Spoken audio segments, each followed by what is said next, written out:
किंवा रेमोसरचा टॅटू आहे माझ्या बॅकवर. ओह मी त्यांना खूप मानतो. लोक मला बोलतात यार तू रेमो की तरह दिखता है, साइड फेसिंग तेरा रेमो की तरह है. रेमो सर स्वतः एका वीडियोमध्ये बोलले आहेत की वैभव में मुझे मेरा छोटा भाई दिखता है. वैभव के बारे में क्या कहूँ, ही इज़ ट्रू सेंस में बोलूँ तो वो मेरा रिफ्लेक्शन है, क्योंकि जिस तरीके से वो बैकग्राउंड डांसिंग किया है उसने, जिस तरीके से उसके हमारे कॉम्प्लेक्शन की वजह से मैंने जितना झेले हैं शायद मेरे से ज़्यादा उसने क्रिटिसिज्म झेला होगा, लेकिन फिर भी वो पीछे नहीं हटा, वो मेहनत करता गया एंड आज वो इस मुकाम पे खड़ा है कि वो बड़े बड़े शो कोरियोग्राफ कर सकता है अकेला. एक इंटरव्ह्यूमध्ये बोलले होते आणि ते बघून मी खूप इमोशनल झालेलो की हा रेमो सर आणि महेश्वरी कुठे ना कुठे त्या स्किन टोनला घेऊन सेम आहे. मग त्यांना बघून मला नेहमी ती एक प्रेरणा येते की यार ह्या माणसाने केलं तर आपण पण करू शकतो.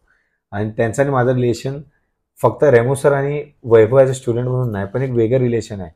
पहिल्या कॉलमध्ये फोन उचलणं, पहिल्या मेसेजमध्ये रिप्लाय करणं, गीता मा असेल किंवा रेमो सर असतील, हे दोन लोक खूपच जवळचे आहेत. आणि कुठे ना कुठे अजून एकदा असं वाटलं ना की आपण डाऊन होतोय किंवा काहीतरी नाही होतंय, काय केलं पाहिजे, त्यांना कॉल करतो आणि त्याचं सोल्युशन ते लोक दोघेही देतात.